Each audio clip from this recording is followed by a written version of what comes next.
Good morning, I'm Neva Manu, and this is your morning news fix for Tuesday, 11th of August. In this update, Contact Energy's putting serious thought into data centres. The Gentailers reported a 28% rise in net profit and 62% rise in underlying profit, due in part to higher renewable energy generation. It's now in talks with Australian firm CDC Data Centres for a 250 megawatt data centre in Taranaki. Energy Minister Simeon Brown says we need data centres and data sovereignty, and he's pleased Contact plans to generate new power to support the site. It was very clear that this is going to unlock new generation rather than just taking from the existing generation that is available now. So that is what we expect. Auckland's mayor is calling a new residential development near Orewa a really dumb idea.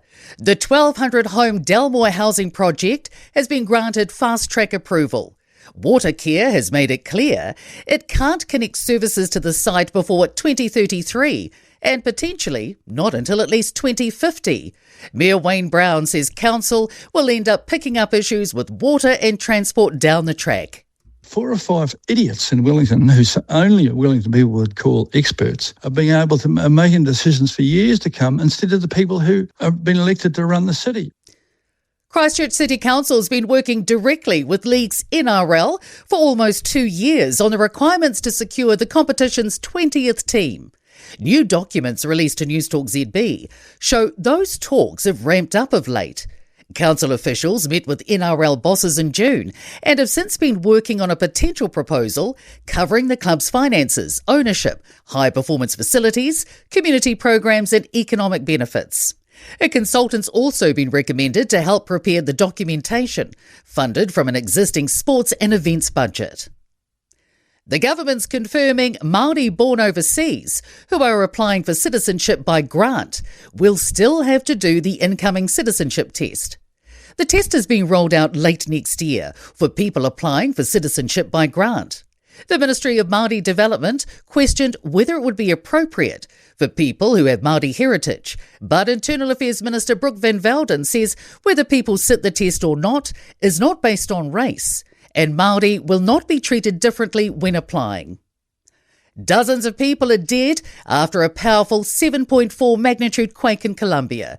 Authorities have reported significant damage and injuries in multiple cities. An established and staged plan is in place to restore water to Owakuni by this evening, after the deadline was pushed back 24 hours. The town's been relying on portaloos and water tankers since Friday. In sport, the All Blacks have rested Test halfback Cam Roigard as a precaution for tomorrow morning's second South African Rugby Tour match against the Sharks in Durban. He has a tight calf muscle. FIFA football president Gianni Infantino has been further castigated via an open letter by the European, Asian and North American governing bodies over his conduct during the proposed sale of a stake in World Cup commercial rights. About 1/3 of Premier League club Liverpool is up for sale to a consortium which includes Amazon founder Jeff Bezos. I'm Neva Manu. That's your latest news fix. We'll be back with the next update at midday from the Newstalk ZB newsroom.